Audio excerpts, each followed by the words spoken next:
Welcome to Connect to Joy. Your host, DeChaine, is an intuitive spiritual guide for practical matters and marconic multidimensional energy practitioner. Her quest is to help you realize new possibilities, discover and release what holds you back, and enable you to manifest an inspired life filled with joy. Join us on this journey of transformation. Now, here's your host, DeChaine. Welcome, beautiful spirits. Today we're going to be continuing our talk on inner peace with my guest, Bohdi Sanders. With all that's going on in the world, this conversation is really important. Let me go ahead and reintroduce Bohdi to you. He is a multi-award winning and best-selling author of 16 books. He is an inner peace life coach, 5th degree black belt in Shotokan Karate, a martial arts Hall of Fame inductee, a columnist for World Martial Arts Magazine, TaeKwonDo Times Magazine, and the Healing Path Magazine. He is also an internationally renowned philosopher on inner peace, the warrior lifestyle, and martial arts philosophy. His 16th book, The Art of Inner Peace, was released at the end of 2021. It details the life lessons he has learned from overcoming many challenges in his life. It's a step-by-step guide to developing and maintaining inner peace, tranquility, and a calm spirit, and has been called life-changing by many readers. And let me say, we can really use inner peace with all that's going on in today's world. Join me while I continue my interview with Bohdi Sanders. I noticed you talked about the releasing the attachment to outcomes and also releasing your attachment to like expectations. It's sort of the same thing in a way. How does that related to inner peace? Well, if you're constantly worried about failing or getting the outcome you want, you're not going to live in inner peace, because worry and inner peace are not compatible. Fear and worry are contrary to inner peace. You have to let go of your attachment to the outcome of your actions. In doing so, you basically free yourself to be at peace with your actions. Instead of being worried or concerned with the outcome, you're focused on doing the best you can do and doing what's right.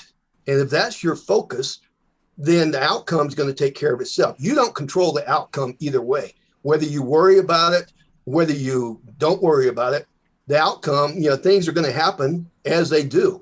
By worrying about it and thinking, man, I hope this works out, I'm afraid I've messed up, you're not changing the outcome.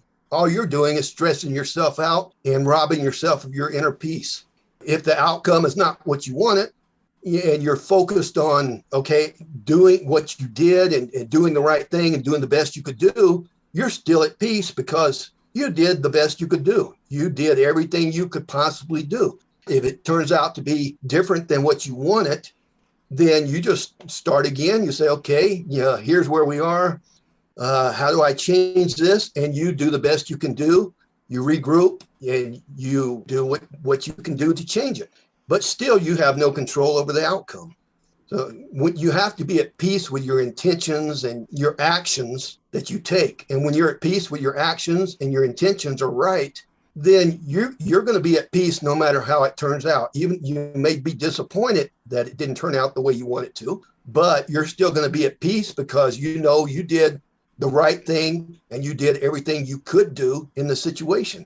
I heard something somewhere. It says that worry is praying for something you don't want. And when I heard that, I went, oh, well, that's interesting. And I mentioned it to my girlfriend who worries a lot. And she was like, oh, my God, I hate that. I mean, she loved the idea, but she hated the fact that that's what she was doing. And that's so true, because when you're worrying about it, basically what you're doing is programming that fear into your mind over and over. And my grandmother used to do it. She used to worry all the time. She would work herself up worrying about stuff. And a lot of times the stuff people worry about never happen. They spend this much time stressing themselves out, robbing themselves of inner peace over things that never happened, never materialized to start with. But they wasted all that time, stressed themselves out, and they embedded that fear into their subconscious mind. And they did it all for nothing. You were talking about how worry, if you look at the worry and you go, okay, so I have a concern about this. is there something I can do what's it trying to tell me? Maybe my subconscious mind is trying to tell me there's another piece of the puzzle I haven't done yet. Yeah. So then I don't need to worry once I do that, and then, move on. But if you don't use the worry, maybe, I don't want to say appropriately, but if you don't use it to further whatever issue it is that you're working with, then it's worthless. Yeah. And it just impacts your inner peace for no reason. And, there's a difference in worrying about something and being concerned about something. Let's take an example I gave in the book. Say you have a sailboat and you're getting ready to sail down to the Bahamas or something. Okay. You might be concerned that, okay, I need to make sure everything's working on the boat, and, all my radio and my gear's working and motor's ready. And I need to check the weather. Well, there's a storm due to come in, in 5 days. I should be there by then, but I might be a little concerned that it might hit earlier. Well, that's not worrying. That's thinking rationally, seeing what is going on and preparing for it. If you're worrying, you're going, oh my God, I might have to sail through a bad storm or big waves, or I could die. Maybe I shouldn't go. I might die. I might drown. And all these things start spiraling in your mind. That's worry. That's not helping anything. That's not preparing for anything. Concern is, okay, I see something could happen here, so let's get prepared for it. I'm not going to sit and worry about it all night. I'm going to do the best I can do to prepare for it and be ready for whatever may come my way. But I'm not going to sit around and worry and do nothing about it. I make that distinction. If you're concerned about something, you are rationally thinking about it and making the preparations that you can make and getting ready. I know that people don't always see the difference, so I think that'll really help. I have so many people when I teach about responding instead of reacting. They say, well, it's the same thing, and then they'll go and they'll look it up in the dictionary, and the dictionary has the two as synonyms. And they say, see, the dictionary even says it's the same, but it's not the same thing. And when I explain the difference, they start saying, well, yeah, but they mean the same thing. It doesn't matter. You're talking semantics. It might mean the same thing as far as the dictionary is concerned, but as far as your subconscious mind and your inner peace is two totally different things. Besides the outcome, I know that there were also another section of the book you talk about letting go of people's opinions of you. And that is huge because it really impacts your inner peace if you're worrying about how other people are going to judge you. And actually, we judge ourselves too, which doesn't help any. How can you help people release other people's opinions in order to have that inner peace? Bruce Lee had a great quote when it comes to this. He said that, I'm not in this world to live up to your expectations, and you're not in this world to live up to mine. You're here to live your life your way, not to please everyone else or live according to their standards or what they would like. You've got to develop enough self-confidence that if somebody else says, well, you're wrong, you shouldn't be living like this, or you shouldn't be doing this, it doesn't shake your mind because you have your own standards, your own principles to live by. You know what your purpose in life is. They don't know. They're not in your mind. They're not living your life. You've got to have enough confidence in yourself and in your own opinions that your opinion means more than theirs. And I think Marcus Aurelius said, something I'm going to have to paraphrase. I don't have the quote in front of me, but he said, something like, we all love ourselves more than anyone else, but we seem to put more importance on the opinions of others than we do our own. And that's true. So many people, they don't have the self-confidence in their decisions, their opinions. And so if somebody says something that differs from their opinion, then they think, well, maybe I'm wrong. I must not be right. It starts putting doubt in their mind, and then they start playing with that doubt, and it just snowballs until they don't know what end is up. And they say, well, they must be right. I don't know what I was thinking. And they change your mind. If they have a problem with your decisions or what you think or how you live your life, just like I said at the beginning, they have a problem. I didn't say you have a problem. That's their problem. Just because they have a problem with your decisions or how you live your life, that doesn't mean you have to make it your problem. That's really hard sometimes when you have like a parent, a spouse, even a child where they're the ones that are judging you, because then it's like, okay, how am I going to live with this? Because you might weigh their opinions a little more than just Mhm. random people. So Yeah, it can be a little more difficult sometimes. I had the same situation with my parents. Yeah, my parents live in Louisiana. I live in Colorado. When our kids were younger, of course, they wanted to be closer to their grandkids, their grandsons. They talked us into moving to Missouri, which was, much closer to them. At the time, my wife and I were both teachers, and we got teaching jobs in Missouri. We moved down there. My wife hated it. When we drove into Missouri, she just started crying. It's just, she's from Wyoming. It was 95 degrees. We couldn't find a nice house. We rented a junky little house. We moved from a nice house to just a nothing little house. And it was full of spiders. There was bugs everywhere. And she has a fear of bugs and Great. spiders, and she hated it. And so, we made the decision that we were coming back to Colorado. We made the decision almost right away. My parents were so upset about that. We didn't give it a chance. You're making a mistake. I had a martial arts dojo there on top of teaching school. And so, we were doing well financially. They kept throwing that up. And they said, well, you don't even have jobs in Colorado. But we knew in our spirit that that's where we needed to be. So we resigned our teaching jobs in Missouri, moved to Loveland, Colorado, with no prospects, no jobs, didn't know one person here. And we moved here with nothing, just on the faith that we knew what we were doing. We knew what was right. We wanted to be here and raise our kids here. And so we came here. We made a trip over here to do some interviews, found a house. We went ahead and rented the house with no jobs, ended up not getting either of the jobs we interviewed for. So we moved here with no income, no jobs, just on faith that something would come up. Just about 1 week before school started, my wife got called and offered a job that was about 15 minutes from our house. About a month later, I saw an opening for advertising manager at the Healing Path magazine. And so I went in, I got offered the job, took that, and we both had jobs within a month of moving here. We did it all on faith. You just can't let other people's opinions throw you off track, because they really don't know. Even if it's your parents or your kids and they want the best for you, it's not their life, and they really don't know. They know what they think is best for you, but they don't know what's best for you. If I had to listen to other people, I would have never written my first book.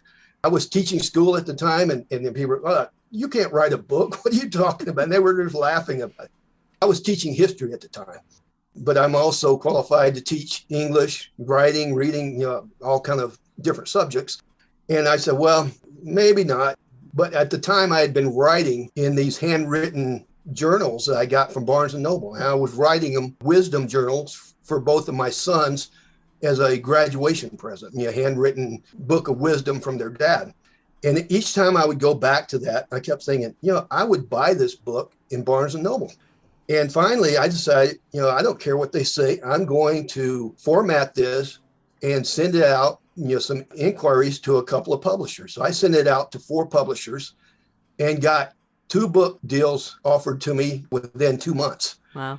I ended up turning down a big publisher in New York City and went with an independent publisher in Reno. From there, it's just snowballed, and just making that one decision has led to me being a best-selling author.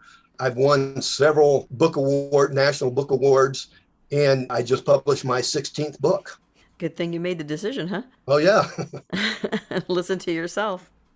I did want to read a quote from your book, because it was something that I wanted to get a little deeper into, so hope you'll bear with me here.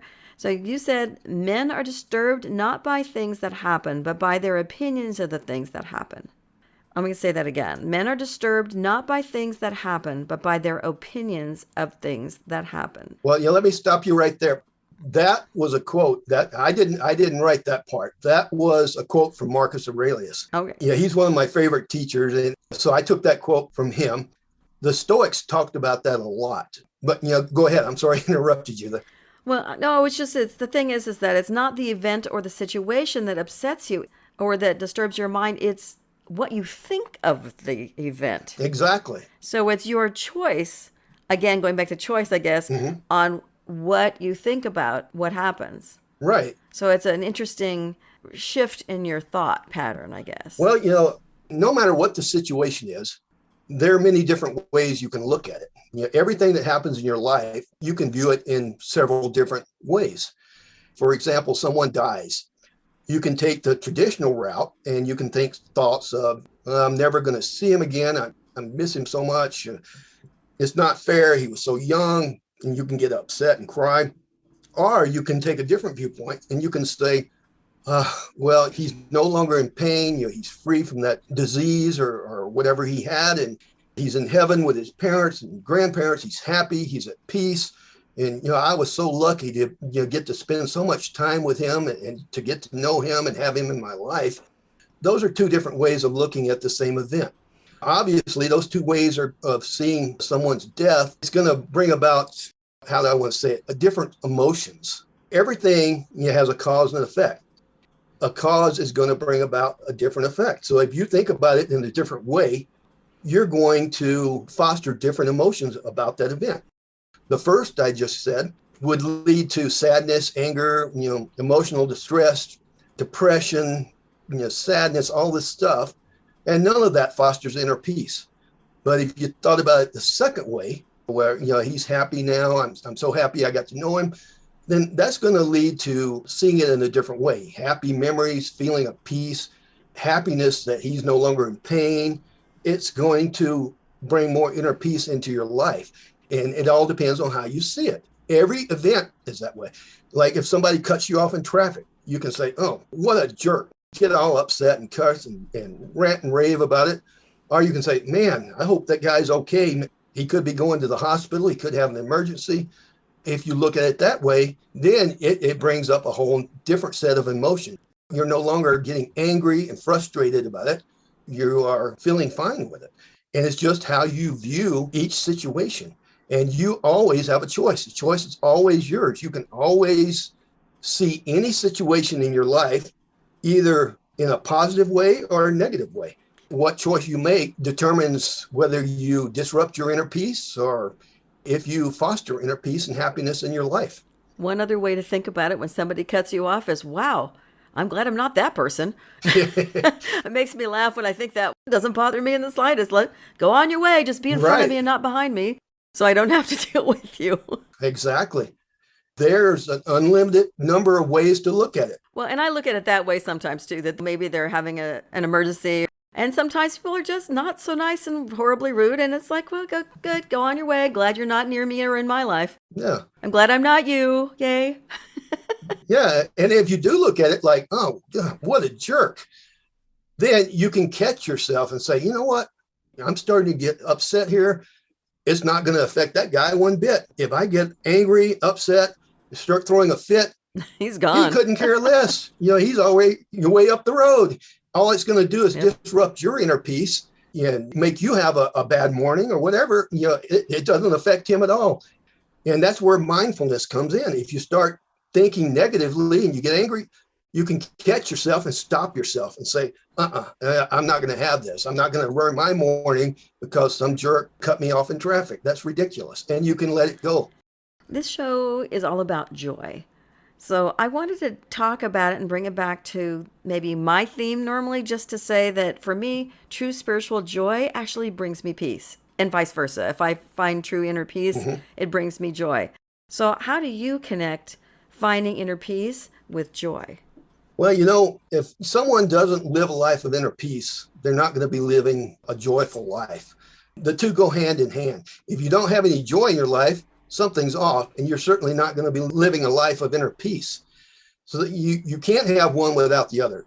If you have inner peace in your life, in your heart, then you're going to be joyful. You're going to be happy. You're going to enjoy the people around you. You're going to have a good outlook. But you can't have inner peace if you have the opposite. You can't have inner peace if you're unhappy, fearful, you're not enjoying your life, you hate everything.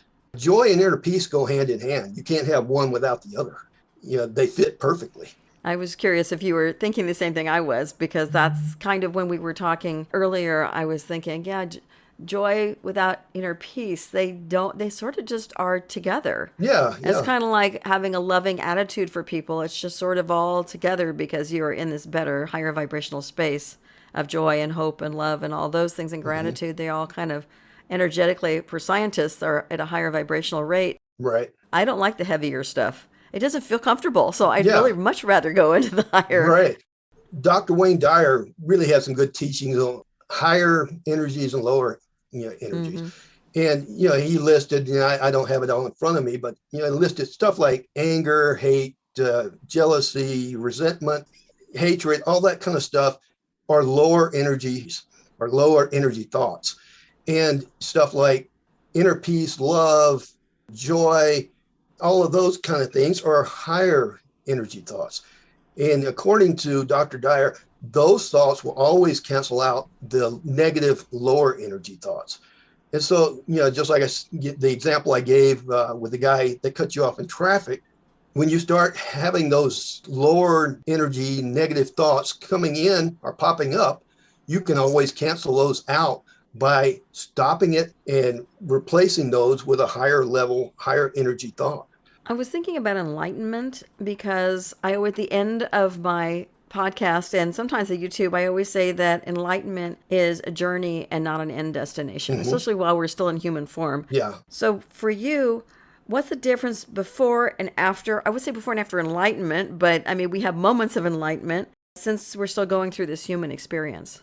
Well, there's an old Zen proverb that says, before enlightenment, chop wood, carry water. After enlightenment, chop wood, carry water. And, I don't claim to be enlightened. I just live my life the best I can. But even if I did have some experience that brought me to the point of enlightenment, I would still be writing books, sharing teachings, weeding my Japanese garden, washing dishes, exercising, and getting in trouble with my wife. So it's just, I think it affects how you think and your mind, but you're still going to be living the same life. You might be doing things differently and thinking about things differently in your life, but we're all here to live the best we can. Enlightenment simply clarifies how we view life and how we view those people around us. And at least that's my opinion on it. Well, and I agree because I think for enlightenment, it just means those light bulb moments of, oh, okay. And then you kind of shift a little bit. And that's the moment of enlightenment at that moment. And then there are more and more of Mm-hmm. those. And if you believe in past lives, there's going to be a lot more of those as we go along, in other lives and Right. stuff. Yeah. It's something that people worry about getting to the end destination. I always want them to go, hey, it's okay. There is none. So calm down. Just Yeah. allow yourself to have those moments of clarity. You just live. Exactly. And you're going to have those moments, just like we were talking about earlier. I forget exactly what we were talking about, but it was, I said, well, finding out the negative thoughts that are holding you back. Now, how do you discover those? Well, when I said, well, you can discover them in meditation, that's the same thing. That's a form of enlightenment. All of a sudden, your spirit tells you, well, this is what's holding you back. Well, you have just been enlightened as far as that question or that topic goes. Right. There's an analogy that you have in your book that really spoke to me. And it says that so that you don't rush your change, that it takes time to find inner peace. And you spoke about, or you wrote about, a muddy lake and letting the water settle, Mm-hmm. and that it takes time to settle. You can't do anything about it. You just allow Right. the mud to kind of fall to the bottom, and then things become clear. Uh-huh. So I just really love that analogy. Well, yeah, and you can make that analogy with your mind. If you're getting all stressed out and worried about something, or you're all bent out of shape, it's not normal for you. The more you try to say, okay, I'm not going to worry about this. I'm not going to have it. It's like a cycle, and it keeps coming back. But if you go and meditate, or you go and do some gardening or do something else and just let your mind settle by itself, then you can come back and say, yeah, I'm not going to have that fear. I'm going to live like I want. I'm not going to worry about this. I'm going to let it go. And it's much easier. There's times when you can't force yourself. You can't motivate yourself. I used to be a bodybuilder. There's times when I was just not in the mood, and I would try to force myself. Okay, you're going to do it anyway. You're going to go lift weights. But I really don't want to. I want to do this, but I go down and I wouldn't have a good workout. It would be halfway through the workout, say, yeah, this is not working, and just stop. And it's because, there's times you can force your mind to think about something, and there's times when you can't. And those times when you can't, you just have to say, okay, I'm not supposed to be doing this right now, or I'm not supposed to be focused on this. And you just go and you do something else, and you let your mind settle down or quiet down on its own. Because sometimes when you try to force something and it's not the right time, you can do more damage or cause more stress than if you would have just not done anything. And there's so many people in the world now that they have to respond immediately. They have to text back immediately. Mm-hmm. You're reading something and you think they mean one thing and they're taking offense and they really don't mean that. Or even if they do, you respond in a way that you can't call back your words. So even if it's in writing by texting, so you just need to kind of take a moment. Exactly. And even walk away. Yeah. And a lot of times you can read that text for the first time, and you might see a different meaning than if you would have just waited for an hour or two and gone back and read it. And you would say, oh, yeah, I kind of read that wrong. He didn't really mean what I thought he meant. I thought he was being rude, but I kind of read it the wrong way. So it helps to distance yourself from things like that. Think about it rationally, or put it out of your mind and come back to it later, and you see it from a whole different angle. What you thought was one thing, when you come back 2 hours later, you might see it a completely different way. It might mean something completely different to you. Well, especially if you know the person, because sometimes you know that person wouldn't say something nasty, and yet you still take it the wrong way, and all of a sudden you lose a friend because you responded in some bizarre manner that they're going, what the heck are they talking about? Why are they yelling at me? And it depends. It depends on where your mind is too. You could be upset about something else, and you read the text, and all of a sudden you get upset, angry about that when it wasn't anything bad in the text. And then 2 hours later, when you've come down and you've got your inner peace back, you read the same text. It's not even close to what you thought it was. It's about time to wrap up the show because we've gone way over time. So before we wrap the show, I always ask one question of all my guests. Mm-hmm. I would like to give them action steps. So what 3 things do you want people to take away from the show so they can get them started or continue on their road to finding inner peace? Well, let's see. I think, one is that you don't have to live in fear, worry, despair. You don't have to let these negative, lower energy thoughts control your life. You have a choice. The choice is always yours. You always have a choice on what thoughts you entertain and which ones that you get rid of. Secondly, I think inner peace is available to anyone who wants to take the time to develop it and maintain it in their life. And, so many people say, well, I can't live in inner peace, or I can't be happy because of this or that. You can be. It's available for anyone who decides they want to live that way. And it's free. Yeah, for free. All you got to do is make the choice and go through the steps. And I give you the steps. I outline it in, I think, easy to understand ways throughout the book. And I even give you a roadmap at the end of the book that just lists it step by step. So it makes it very easy. Even if you forget about some of it, you can come back to the book, open up to the last chapter, and it basically summarizes everything, all the steps, so you can keep it fresh on your mind. But it's available to anybody. I don't care how much abuse or how many bad things have happened in your past or how many horrible things have happened to you. You can always start right this minute to develop inner peace in your life. You don't have to live an unhappy, angry life full of fear and worry. You have the choice. I guess third, you need to start living your life your way and quit allowing events and situations and other people in your life to dictate to you how you have to live, how you have to think, and what you have to do. You only live life once. Make it count. It's your life. Live it your way.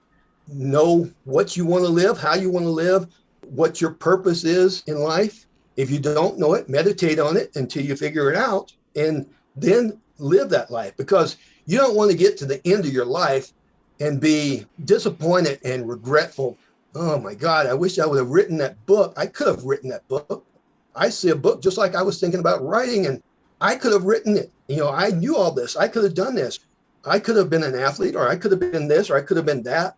Whatever it is you want to do with your life, now is the time to do it. If you don't do it now, when do you think you're going to do it? Time gets away from us. That's for sure. It does. And it goes fast. It goes really fast. Ask anybody who's over 60 or 70. It's like all of a sudden, it was yesterday, but it's not anymore. Yeah. And it does. I said just this week, can I remember? Oh, yeah. You remember when we did so-and-so? And my wife said, you mean 35 years ago? I said, oh, wow. It doesn't seem like that. Time is interesting. Yeah. I always like to add my 3 action steps to yours, because yours are wonderful. To me, I want to add to be kind to yourself. If you start the process and you slip up or you revert and your emotions and your responses become reactions, it's okay.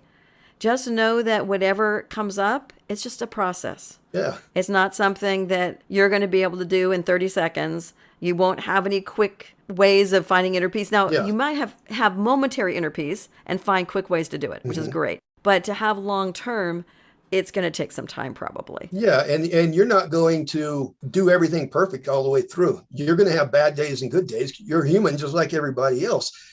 When you have a bad day, it doesn't mean you throw in the towel and quit and say, oh, yeah, I can't do this. No, it just means you had a bad day. So what? Next day you and do watch it again. how you talk to yourself when you have the bad day. To be aware. Yeah.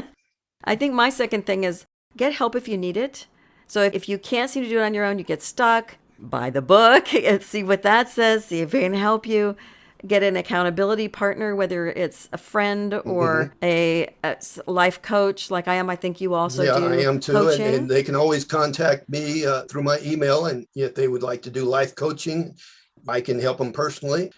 Whatever works for them. Everybody is different. I give a general step-by-step plan, but you may say, well, affirmations don't work for me. I'd rather do something else. Well, whatever works for you and brings you inner peace, that's what you need to do.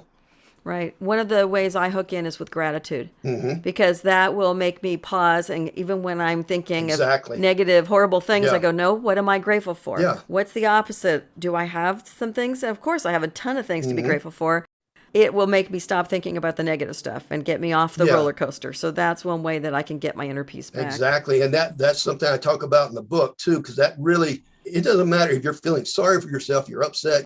You just think about all the blessings you actually have. And when you start thinking about that, you think, wow, I'm rich. Yeah. And you really are. We tend to forget here in the United States because we see so many other people and we compare ourselves. Oh, they're doing so much better. Look at their house or look at their car, or, look at their job. And you compare yourself to them. Well, you know what? If you compare yourself to the hundreds of millions or actually billions of other people in this country, you are rich and you're doing great, because there's people in every country who don't have a home, don't have any decent clothes, barely know what they're going to eat. If you want to compare yourself, don't compare yourself to some celebrity. Compare yourself to the people who have nothing in their life, and then you start feeling pretty good about yourself. It's true. Before we go, I wanted to mention that you have a complete inner peace package. It's currently on sale on your website, and I'm going to have the direct link in the episode description. But did you want to say a little bit about the package? Yeah, that package is got The Art of Inner Peace in it, which is my new book. And it's got a book that is titled Secrets of the Soul, which is an interesting little book. It's kind of a guide that asks you questions.